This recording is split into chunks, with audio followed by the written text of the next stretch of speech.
अच्छा, संभल में मस्जिद के सर्वे को लेकर जो विवाद खड़ा हुआ था, मस्जिद का विवाद मंदिर, हरिहर मंदिर तक पहुंचा और अब रानी की बावड़ी तक पहुंच गया है। आज छठे दिन भी बावड़ी की खुदाई चल रही है।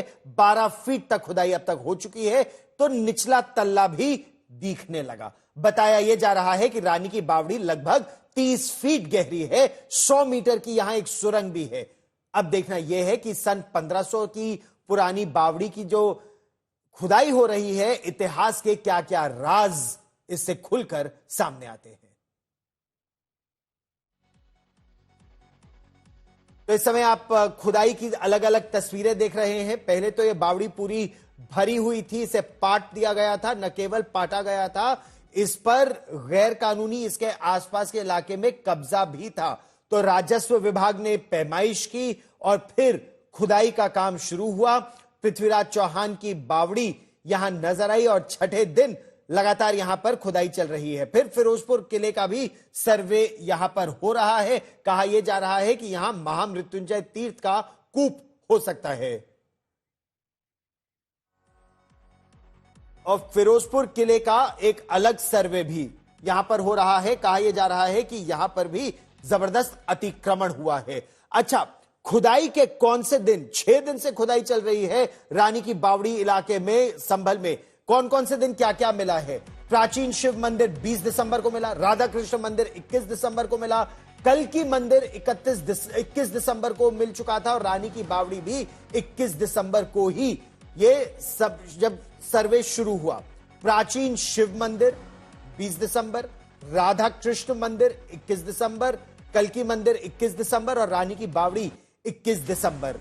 रानी की बावड़ी इलाके में अभी खुदाई का काम चल भी रहा है लगातार पिछले 6 दिनों से।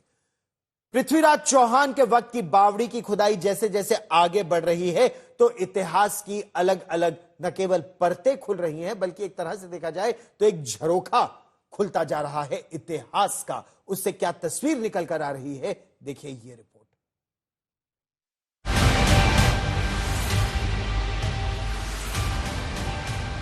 कहां तो यूपी के संभल में मंदिर मस्जिद से उबाल था, कहां अब मंदिर, मूर्ति, बावड़ी और कुएं पर जोर है। खुदाई पर खुदाई चल रही है। 6 दिनों से एसआई की टीम दल बल के साथ इतिहास खंगाल रही है।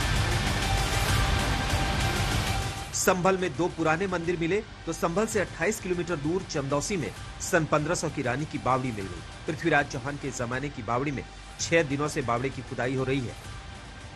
12 फीट से ज्यादा खुदाई हो चुकी है। नीचे का तल भी नजर आने लगा। खुदाई में प्राचीन सीढ़ियां दिखने लगी। रानी की ये बावड़ी सहसपुर स्टेट की मिल्कियत है। ये बावड़ी जमीन से 10 मीटर नीचे है। इस पर तोप गोले का भी असर नहीं होता था। प्रशासन का दावा है कि बावड़ी 30 फीट गहरी है। यहाँ 100 मीटर लंबी सुरंग, बावड़ी में एक कुआं भी मिला है। संभल के चंदौसी के लक्ष्मणगंज में बावड़ी के मिलने के बाद लगातार खुदाई जारी है। आज तीसरा दिन है और आप तस्वीरों में देख सकते हैं कैसे यहाँ पर खुदाई का काम लगातार जारी है। इस पूरे इलाके में जो प्रशासन की टीम है वो लगातार लगी हुई है। पिछले 3 दिन से इस पूरे इलाके की खुदाई की जा रही है और ये समझने की कोशिश की जा रही है कि ये कितनी गहरी बावड़ी है। आप तस्वीरों में देख सकते हैं कैसे 10 फीट तक खुदाई पूरी कर ली गई है और उम्मीद यही जताई जा रही है कि 28 फीट की ये बावड़ी है। लोग यहाँ पर लगातार पहुंच रहे हैं और देखने की कोशिश कर रहे हैं कि यहाँ पर क्या है। और तस्वीरों में आप देख सकते हैं कैसी मिट्टी जो है वो लगातार हटाई जा रही है और जानने की कोशिश की जा रही है कि कितनी गहरी ये बावड़ी है। सहसपुर स्टेट सन 1500 में हुआ करता था। यूपी के 4 जिले संभल, बदायूं, मुरादाबाद और बिजनौर के करीब 400 गांव सहसपुर स्टेट में आते थे। ये रियासत राजा भगत सिंह की थी। आज मुख्य रूप से 4 स्थानों का भ्रमण किया हमने। पहला स्थान फिरोजपुर का किला, जो एएसआई प्रोटेक्टेड मॉन्यूमेंट है। 1656 से 1659 के बीच बना था। लगभग 358 वर्ष पुराना किला है वो।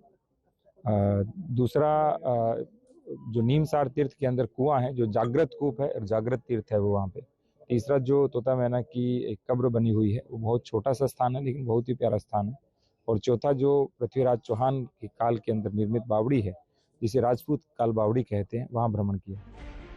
रियासत का दौर खत्म हुआ तो ज्यादातर जमीनों पर प्रॉपर्टी डीलर का कब्जा हो गया। हर तरफ बड़ी इमारतें बन गई। बीच में बावड़ी का हिस्सा बच गया, जहां लोग कूड़ा फेंकने लगे। एक वक्त ऐसा आया जब बावड़ी का नामो निशान नहीं रह गया, सिर्फ कूड़ा करकट बचा।